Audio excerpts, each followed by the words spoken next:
Windows 10 is faking its end of life. The Steam Deck gets sleepy downloads, and AMD is making so much money, they are bigger than you think they are. Let's get into the hot news, everybody. I'm your Brett host. We're gonna be going over the hottest tech news I can find on the internet while you enjoy your breakfast this Wednesday, November 5th, 2025. We're gonna start off today just with an announcement of a brand new giveaway we've got going on here over on our UFD Music YouTube stream. This is something that we're doing especially because we have that little Twitch debacle where they're suspending our payouts, making it so that we're losing a significant chunk of our income. And so we're trying to get our UFD Music YouTube channel monetized. And part of that is getting you guys to watch the live streams that we have of the music. It's just background music for when you're working or you're studying or what have you, trying to build a PC. You can put it on. You can head over to the stream, type !rules. What we're giving away is the Yesting Gravistar 9070 XT, this little symbiote looking thing. We also have a Gravistar mouse that we're going to be giving away in conjunction with it, but we have everything that we need in order to be monetized on UFD Music YouTube besides the watch hours, because turns out that the previous live streams that we did where they were just going on forever, YouTube doesn't count those watch hours unless the stream is shortened below 12 hours. And so even though we have reached over 4,000 hours, which is necessary, they don't count. So we have to redo all of that and get this channel monetized to help with the loss of income that we have in other places. So if you want to win a 9070 XT, you can do that. If you want to just listen to chill music in the background, we also have that available for you. Any support you provide on that side is much appreciated. And Microsoft not providing support for Windows 10 to people who should be getting it. At least that's what they said, because on versions of Windows that are supposed to receive either extended security updates or just have regular updates to begin with, such as the LTSC version, they were seeing this little notification that your device is no longer receiving those security updates. Microsoft has since confirmed that this all went out in error. It was just a big oopsie, okay? Even though Windows 10 has ended for a bunch of people, some people it hasn't ended for, and even though they're threatening you, you don't have to update to Windows 11 just yet. But in case you're looking to update your entire PC, cases are the first things that people notice about your computer, and your choice can actually say a lot about you. If you have impeccable taste and an eye for unique colors, you're probably already familiar with today's sponsor, Height. Just a bit ago, Height was kind enough to provide a whole strawberry milk themed prize package for our charity event, complete with a Y70 case. And boy, let me tell you, if you like the Y70, you're gonna love Height's newest case, the X50. We saw this fella at Computex earlier this year and we're in love. The colors, which we have here, is the Tarot, the rounded corners, the curved glass, which is actually laminated acoustic glass to keep your system running quiet. This bad boy boasts room for 10 fans, all steel and glass outer construction, and space for up to 430 millimeters GPU. The Height X50 also features a spacious interior with a canopy mounted PSU for easy cable management and dual 360mm radiator support. If you're looking for a functional and unique case, the Height X50 is where it's at. Grab one today via the link in the description below. Huge thanks to Height for sponsoring both this video and our very special day. And even though Height's pushing case design to the future, Microsoft is retracting a few things as well, because they announced that they were going to be changing a few things when it came to their updates nomenclature, how they were actually labeling what updates were going out. So it used to be that they were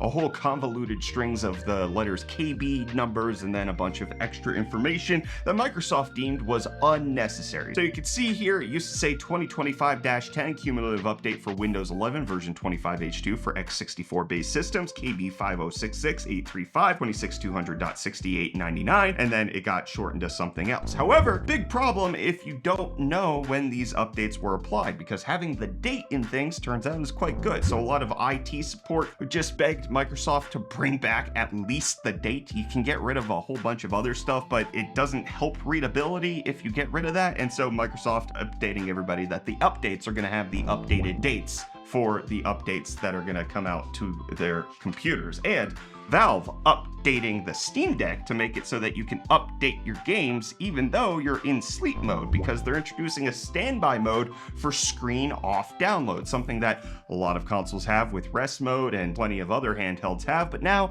is officially coming to the Steam Deck, fixing one of the biggest frustrations that I probably had with this thing, was having to keep the display on in order to make sure that games actually downloaded. You can do it automatically with the device plugged in. You can enable it for battery mode and it'll keep it on up until 20%, but it's a nice little welcome addition. And I'm glad that Reece was added to the UFD tech team. He was a nice addition. 8 years ago, by the way. Reece has been working here for 8 years. Shouts out to him for sticking with me and tolerating me that long. Yo, welcome back to UFD Deals, bringing the hottest tech deals on the internet. And hey, here's your first deal. Starting us off, we have the HyperX Solo Cast USB condensed microphone going for $39.99, making it $20 off. Within a desk I wouldn't usually recommend is this Flexi Spot mobile gas lift standing desk, which is easy to position around your bed or couch for only $94.99, making it $55 off. And then lastly, we have this big boy Bamboo Lab P1S combo 3D printer, available for $549.99, making it $200 off.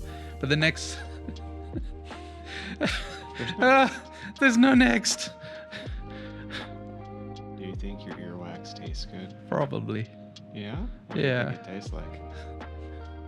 Bye. Well, Reece, I don't think you're going to get a deal on RAM anytime soon because more and more reports are coming out about the devastating situation that is the entire RAM market for PC builders. New reports coming out every single day showing that the amount of increase is just getting out of hand, up to 100% in the last few months, 171% year on year. Kits that used to be just under $100 are now pushing $200 to $250. And a lot of this is just thanks to the AI stuff that's going on, where not just RAM is getting purchased, but RAM manufacturers are switching from producing regular old DDR5 to making it so that they have HBM and all of the server class RAM that needs to be made, and DDR5 and desktop class RAM is actually being pushed to the wayside. So a lot of people lamenting the severe price increases that are going on. $547 for a Corsair Dominator 64 gigabyte kit, $1,600 for a 384 gigabyte kit of DDR4 for a home lab. It is just getting absolutely wild out there. Let me know if you're stockpiling on RAM, buying it in anticipation of whatever build that you might be doing in the future. I want to hear from you down below in the comments. But while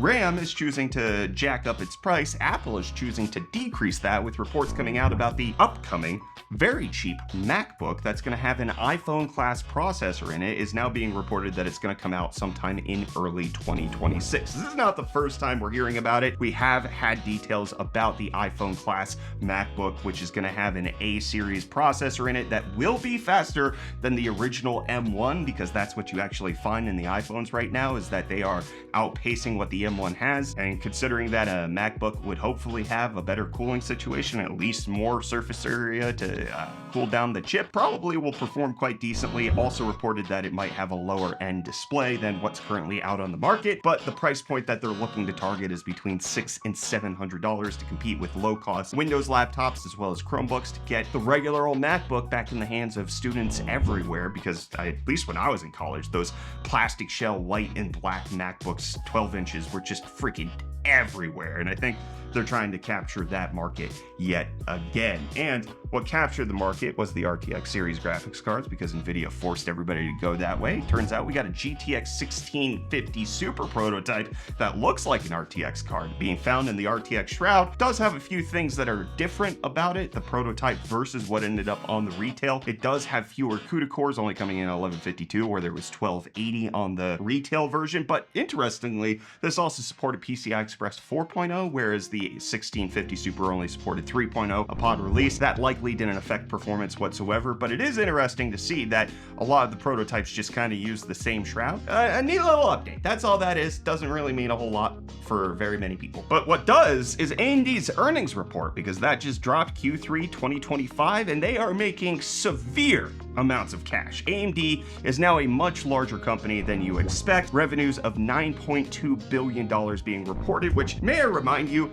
Nvidia didn't earn until 2024. This time 2 years ago, Nvidia was earning $5.9 billion in revenue and only had $680 million in net income, whereas AMD is significantly above that. So I bring this up as context for the driver support issues that we've been hearing lately, and just how AMD is considered the underdog. They have a lot of money. They have a lot of profit. They could invest their profit in areas that actually help to support their current customers, and are choosing not to do that, and instead choosing to just continue to have a lot of cash for right now, even if they could invest in goodwill amongst their consumers and make things better in the future. They're choosing to not do that. So Dr. Lisa Su is saying that they have a record third quarter and a strong fourth quarter guidance, which looks like they're going to make about the same amount of money in Q4 of this year. But again, $9.2 billion Q3 this year, which is up a lot from last year, 36% from Q3 of 2024. And they say it's driven by data center, AI, server, PC businesses, which is basically everything that they're in. Data center, they earned $4.3 billion in revenue, but client and gaming, which is kind of what affects us, also made $4 billion, which is a significant uptick. So the client sales is going to be Ryzen chips, all that kind of stuff, up to $2.8 billion. Pretty high demand for what's going on with AMD CPUs. Intel hasn't competed in a while, so it makes sense that they're continuing on the uptick, even if they haven't released anything brand new in Q3. And gaming, the GPU side of things, the console side of things, up a lot from the previous year, up to $1.3 billion versus the $500 million that it was just a year ago. Does look like the RX 9000 series is performing quite well for them. They are earning money there. There have been reports that console sales are down on Microsoft's side. Console sales are kind of stagnant on Sony's side. So it's very possible that a lot of this is driven by consumer desktop graphics cards, which it is a good sign. They're earning money where we are. They're earning money from gamers, and they're still choosing not to invest in us. I want to point out that $4 billion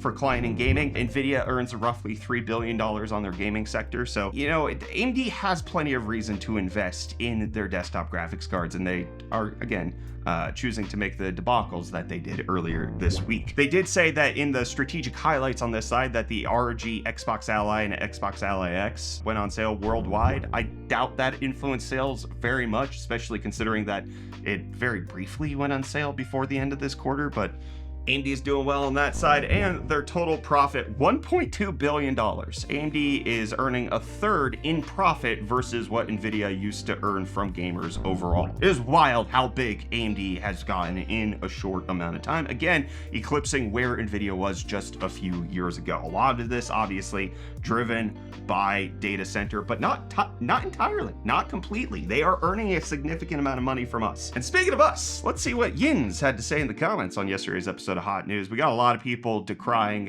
exactly what's going on with the patent troll lawsuit. Absolutely understand. But then we got Hank Hill bent over saying that update and shutdown thing made me gaslight myself so many times.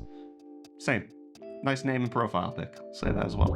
And I got Nurgle saying, please consider keeping the Linux stuff. You and other creators are the reason I finally fled the Windows and tried a completely different OS. It can be really fun and a good place to learn new things. Well, actually, I'm not getting rid of the Linux thing. I'm just gonna focus all of my thoughts into a complete video instead of having sparse ideas here and there. A lot of people saying don't do that because of a loud minority. If you look through the comments, it's not a minority. There is a significant portion of people that are interjecting their thoughts. This is my Linux tablet right now, and I just want to point out a bug that I'm having where here, I'm gonna press the power button to resume from sleep, and you're gonna watch it either work or not work. It's never quite clear what happened. It's gonna turn on and the flashback off. Yep, yeah, that's what it does. That's resuming from sleep. I'll do it again, and what's gonna happen? Oh, yeah, Bazite went to sleep. Okay, let me press the button one more time. Eventually it works. Eventually it just, there's no difference between what I do when it's working and when it's not working. There you go. You know, I just had to press the button 3 times in order to get that to properly work. Linux, great for gaming. And then we got Denny Johnson saying, if I ever get rich and could visit South Africa, I'd love to hang out with Reece at his favorite pub. That would be on my bucket list. Denny Johnson, I just got to point out a couple things for you. Number one, great place to go, great place to visit. You can see a lot of sights. Cape Town's phenomenal. You can go on a bunch of nature park drives. You can go to Kruger National Park. There's a bajillion different things that you could do here. Absolutely worth a vacation. Number two, Reece hitting a favorite pub. Reece ain't the pub kind. Look at that guy. That guy is a 40-year-old dad at heart. He has his favorite dinner. He has his favorite drink. He sits in his lazy boy for a couple hours, and then he is in bed and passed out by 9:30 after putting on his favorite show because it puts him to sleep. That's what Reece is like. He ain't going out to the pubs, all right? Unfortunately, for those who are in South Africa, we're not going to Rage this year, so you won't be able to meet us there, but maybe Comic-Con next year would be the thing. If this whole Twitch thing gets resolved and we are back up to full operating income, we could look at doing like a UFD exclusive event that could be like something that we put on and see. I'm not quite sure how to run events. I don't think it's something that anybody at this team has speciality in, but I think we can maybe try to pull it. We'll keep you updated. Who knows how it'll go. Anyways, I'm gonna end this episode of Hot News. I'll be back with more of the hottest tech news later this week.